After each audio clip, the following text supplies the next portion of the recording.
ભાઈઓ અને બહેનો, આજે આપણે ધોરણ 10 સામાજિક વિજ્ઞાન પાઠ પહેલો ભારતનો વારસો તેનો અભ્યાસ કરશું. અભ્યાસક્રમની દ્રષ્ટિએ આ પાઠને 3 માર્ક્સનો ગુણભાર ફાળવવામાં આવેલ છે, જેમાં એક જોડકા જોડો કે ખાલી જગ્યા પ્રકારનો પ્રશ્ન પૂછાઈ શકે અને 2 માર્ક્સનો એક ટૂંકમાં ઉત્તર લખો તે પ્રકારનો પ્રશ્ન પૂછાતો હોય છે.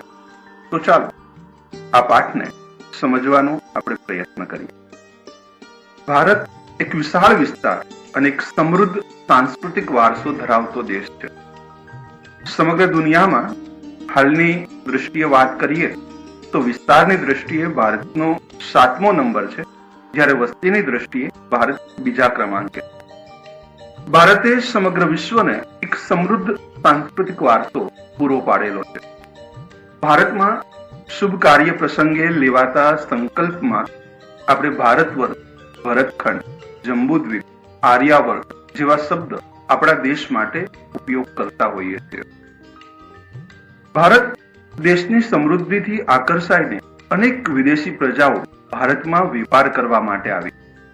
વેપાર કરવા માટે આવેલી આ પ્રજાઓ ભારતમાં સ્થાયી થઈ અને ભારતીય સંસ્કૃતિના મહાનદમાં ભળી ગઈ. અને આ બધાથી ભારતની એક વિવિધતાસભર, એક વૈવિધ્યસભર, એક સમૃદ્ધ સાંસ્કૃતિક વારસાનું નિર્માણ થયું. ભારતની સંસ્કૃતિની કેટલીક વિશેષતાઓ છે, જેમાંની સૌથી પહેલી વિશેષતા એ છે કે ભારતની સંસ્કૃતિ એ વિશ્વની પ્રાચીનતમ સંસ્કૃતિ છે. અહીંયા જે પહેલો જે ફોટો બતાવે છે તે મિશ્ર સંસ્કૃતિનો છે.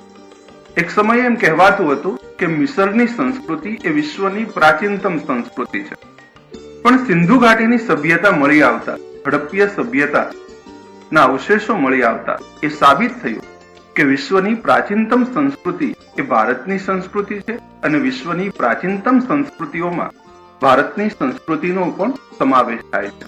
હડપ્પીય સભ્યતા એ ભારતની પ્રાચીન સભ્યતા છે.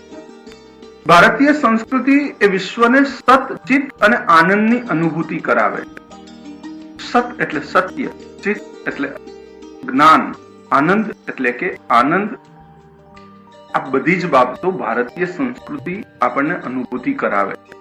અહીંયા જે ફોટો બતાવેલો છે તે આપણા એવા ઋષિ મુનિઓ, એવા ગણિત શાસ્ત્રીઓ, એવા ખગોળ શાસ્ત્રીઓ અને એવા તબીબી વિજ્ઞાનના તજજ્ઞ છે કે જેણે સમગ્ર વિશ્વને એક એવો વારસો ભેટમાં આપેલો છે કે જેના બદલ વિશ્વ હંમેશા તેમનું ઋણી રહે છે. ચરકે ચરક સંહિતા નામનો ગ્રંથ રચી તબીબી વિજ્ઞાનમાં વૈદક શાસ્ત્રમાં શ્રેષ્ઠતમ પ્રદાન કર્યું. શૂન્યની શોધ આર્યભટ્ટે કરી. એવી તો ઘણી વાતો કરી શકાય, જેની ચર્ચા આપણે આગળના પાઠોમાં પણ કરવાની છે. એટલે અહીંયા આપણે વિસ્તૃત વાત કરતા નથી, માત્ર એટલી જ વાત કહેશું કે સમગ્ર વિશ્વને જ્ઞાનની સંસ્કૃતિ જો કોઈએ પૂરી પાડી હોય તો એ ચોક્કસપણે ભારતીય સંસ્કૃતિ છે. વિશ્વની ભિન્ન ભિન્ન સંસ્કૃતિઓના આદાન પ્રદાનથી ભારતીય સંસ્કૃતિનું નિર્માણ થયું છે. આપણે બધા જાણીએ છીએ કે ભારતમાં વેપાર કરવા માટે અનેક પ્રજાઓ આવી, તે ભારતમાં સ્થાયી થઈ અને તેના પરિણામ સ્વરૂપે આ ભિન્ન ભિન્ન પ્રજાને સંસ્કૃતિઓના આદાન પ્રદાનથી એક સમન્વિત, એક સમન્વયકારી સંસ્કૃતિનું નિર્માણ થયું. એ ભારતની સંસ્કૃતિની ચોથી વિશેષતા એમ કહી શકાય કે ભારતે અપનાવેલા અહિંસા અને શાંતિના મૂલ્યનું આજે વિશ્વભરમાં પ્રશંસા અને સ્વીકાર થયો છે. આજે 2 ઓક્ટોબરને આપણે વિશ્વ અહિંસા દિવસ તરીકે ઉજવણી કરીએ છીએ. ભારતના શાંતિના વિચારો, વસુધૈવ કુટુંબકમના વિચારો, સમન્વયતાના વિચારો સમગ્ર વિશ્વએ માત્ર સ્વીકાર્યા જ નથી, તેને અપનાવ્યા પણ છે અને ભારતની સંસ્કૃતિએ વિશ્વને આપેલો આ અમૂલ્ય વારસો પણ ગણી શકાય. હવે ઘણી વખત એક પ્રશ્ન પૂછાતો હોય છે કે ભારતની સંસ્કૃતિના વારસાનું નિર્માણ અને ઘડતર કોણે કરેલું છે? ભારતની સંસ્કૃતિના વારસાનું નિર્માણ અને ઘડતરમાં અનેક ઋષિ મુનિઓ, અનેક સંતો, અનેક વિદુષીઓ, અનેક વિદ્વાનો, અનેક ચિંતકો, અનેક કલાકારો, અનેક વૈજ્ઞાનિકો, અનેક સંશોધકો અનેક સાહિત્યકારો, શિક્ષણ શાસ્ત્રીઓ, ઇતિહાસકારો, રાજનીતિજ્ઞો, અનેક લોકોનો ફાળો છે કે આ તમામ લોકોએ ભારતીય સંસ્કૃતિમાં, ભારતના વારસામાં અમૂલ્ય યોગદાન આપેલું છે કે જેના પરિણામ સ્વરૂપે ભારતનો એક વૈવિધ્યસભર વારસાનું નિર્માણ થયું છે અને તેની સાથે તેનું ઘડતર પણ થયું. ચાલો આગળ વધીએ. એક 2 માર્ક્સનો પ્રશ્ન પૂછાતો હોય છે કે સંસ્કૃતિ એટલે શું? સંસ્કૃતિની એક વ્યાખ્યા રોમન શાસ્ત્રી મેલિનોવસ્કી આપી. મેલિનોવસ્કી એમ કહે છે કે સંસ્કૃતિ એટલે કે માનવ મનનું ખેડાણ. માનવ મનનું ખેડાણ. આ વ્યાખ્યા 2 શબ્દથી બનેલી છે. એક છે માનવ મન અને બીજું છે ખેડાણ. અહીંયા 2 ચિત્ર આપની સામે બતાવેલા છે. પહેલું ચિત્ર અગ્નિની શોધ કરતો આદિમાનવ અને બીજું ચિત્ર હાલની જીવનશૈલી જીવતા માનવ. વિચાર કરો, અગ્નિની શોધ વખતનું આદિમાનવનું જીવન અને આજનું માનવનું જીવન, બંને વચ્ચેનો જે તફાવત છે, બંને વચ્ચેની જે પ્રગતિ છે, બંને વચ્ચેનો જે વિકાસ છે, તેને આપણે સંસ્કૃતિ કહી શકાય. સંસ્કૃતિ આદિમાનવથી લઈને આજ દિન સુધી માનવની જે ટેવો બદલાઈ, માનવના જે વિચારો બદલાણા, માનવની જે સંસ્કૃતિ બદલાઈ, માનવના જે મૂલ્યોમાં બદલાવ આવ્યો, તેની ધાર્મિક, સામાજિક નીતિ રીતિઓમાં જે બદલાવ આવ્યો, તે બધી જ બાબતોને આપણે સંસ્કૃતિમાં ઉલ્લેખિત કરી શકીએ. સંસ્કૃતિ એટલે કે માનવ સમાજની ટેવો, મૂલ્યો, આચાર, વિચાર, ધાર્મિક પરંપરાઓ, રહેણી કરણી, જીવનને ઉચ્ચતમ ધ્યેયો તરફ લઈ જતા આદર્શોનો સરવાળો એટલે સંસ્કૃતિ. ઉત્તરથી લઈને દક્ષિણ સુધી જાઓ, પૂર્વથી લઈને પશ્ચિમ સુધીના ભારત તમે જુઓ, અનેકવિધ રહેણી કરણી કરતા જીવતા, અનેકવિધ ટેવો પાળતા, આચાર વિચાર અનુભવતા માણસો આપને જોવા મળે. આ બધાની એક સંસ્કૃતિ. સંસ્કૃતિ એટલે પરાપૂર્વ કાળથી લઈને આજ દિન સુધી માનવ સમાજની ટેવો, મૂલ્યો, આચાર વિચાર, ધાર્મિક પરંપરાઓ, રહેણી કરણી, આ બધાથી એક સંસ્કૃતિનું નિર્માણ થયું. સંસ્કૃતિની વ્યાખ્યા જો હજી આપવી હોય તો સંસ્કૃતિના સંદર્ભે એમ કહી શકાય કે દેશ કે સમાજમાં કાળક્રમે બદલાતા સંજોગો અનુસાર જનજીવનમાં આવતા જે પરિવર્તનો છે, જનજીવનમાં આવતા જે બદલાવ છે, જે સુધારાઓ છે, જે નીતિ રીતિઓમાં જે બદલાવ આવે છે, આ બધાથી એક અલગ, એક ભિન્ન સંસ્કૃતિનું નિર્માણ અને ઘડતર થતું હોય છે. અહીંયા ફરી પાછા 2 ચિત્ર બતાવેલા છે અને એ ચિત્રના સંદર્ભે સંસ્કૃતિની એક વ્યાખ્યા આપી છે. સંસ્કૃતિ એટલે કે ગુફાથી લઈને ઘર સુધીની માનવ જાતની વિકાસ યાત્રા. એક પ્રશ્ન આપણને કે પહેલા માનવ ક્યાં રહેતો? ગુફામાં રહેતો. આજે માનવ ક્યાં રહે છે? ઘરમાં રહે છે.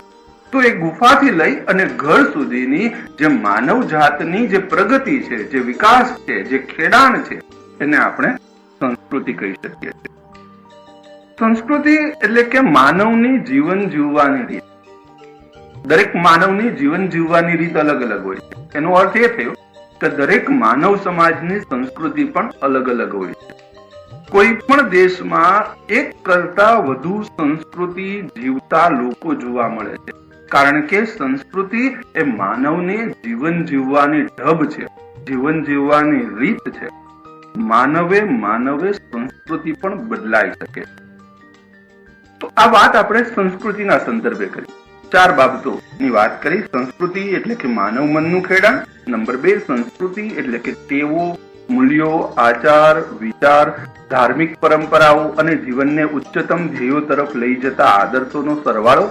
સંસ્કૃતિ એટલે કે ગુફાથી લઈને ઘર સુધીની માનવ જાતની વિકાસ યાત્રા. અને સંસ્કૃતિ એટલે કે માનવની જીવન જીવવાની રીત. આ 4 બાબતો આપણે સંસ્કૃતિની વ્યાખ્યામાં, સંસ્કૃતિના અર્થમાં લઈ શકીએ. હવે ત્યાર પછીનો પ્રશ્ન છે વારસો એટલે શું? વારસો એટલે પેઢી દર પેઢી જીવનમાં જે કાંઈ મળે તેને આપણે વારસો કહેવાય. એક પેઢી એને શીખેલી બાબતો એની અનુગામી પેઢીને આપે, અનુગામી પેઢી એને શીખેલી બાબતો એમાં ઉમેરો કરે, એની આવનારી પેઢીને આપે. તો આમ પેઢી દર પેઢી જીવનમાં આપણને જે કાંઈ મળે છે તેને આપણે વારસો કહીએ છીએ. પહેલું ચિત્ર જો, હરિવંશરાય બચ્ચન, અમિતાભ બચ્ચનના પિતાજી, એમણે વારસો અમિતાભ બચ્ચનને આપ્યો. અમિતાભ બચ્ચને વારસો અભિષેક બચ્ચનને આપ્યો. તો આમ પેઢી દર પેઢી જીવનમાં જે કાંઈ મળે તેને આપણે વારસો કહેવાય. અહીંયા કપૂર ખાનદાનનું, કપૂર પરિવારનું એક દ્રશ્ય છે. બંને ફિલ્મ સાથે જોડાયેલા બંને કુટુંબ છે, પણ વારસાને સમજવા માટે આ બંને ઉદાહરણ આપણા માટે ઉપયોગી. ભારત એ પ્રાચીન વારસો ધરાવતો દેશ. વારસાને આપણે પૂર્વકાળથી આપણા પૂર્વજો તરફથી આપણને મળેલી અમૂલ્ય ભેટ છે. આજના સંદર્ભે જે યુનેસ્કો દ્વારા વૈશ્વિક વારસાના સ્થળોની યાદી બનાવવામાં આવી છે અને એ વૈશ્વિક વારસાના સ્થળોની યાદીમાં ભારતના પ્રાકૃતિક અને સાંસ્કૃતિક વારસાના ઘણા સ્થળોને સ્થાન અપાયું છે. તો એ બતાવે છે કે આપણા પૂર્વજો તરફથી આપણને જે પ્રાકૃતિક અને સાંસ્કૃતિક વારસા સ્વરૂપે જે ભેટ મળી છે તે આપણો અમૂલ્ય વારસો છે. આપણે એ વારસાને જાળવવાનો છે, એનું સંવર્ધન કરવાનું છે અને ટકાવી રાખવાની આપણી ફરજ છે. વારસાના મુખ્યત્વે બે પ્રકાર પાડી શકાય, એક પ્રાકૃતિક વારસો અને બીજું સાંસ્કૃતિક વારસો. અહીંયા વૈશ્વિક વારસાના જે સ્થળો છે તેમાં જે ભારતના જે સ્થળોનો સમાવેશ કરેલો છે તે બતાવે છે. દ્રશ્ય જોતા, ચિત્ર જોતા એ ખ્યાલ આવે છે કે એમાં પ્રાકૃતિક અને સાંસ્કૃતિક બંને વારસાના સ્થળો છે. માત્ર વૈશ્વિક વારસાના સ્થળોની દ્રષ્ટિએ જ વાત ન કરી શકાય. તમામ પ્રકારની નદીઓ, તમામ પ્રકારના સરોવરો, તમામ પ્રકારના ઉચ્ચ પ્રદેશો, પર્વતો, જીવજંતુઓ, વનસ્પતિ, આ બધું જ આપણો પ્રાકૃતિક વારસો છે. વારસાના આપણે બે પ્રકાર પાડીએ છીએ, પ્રાકૃતિક અને સાંસ્કૃતિક.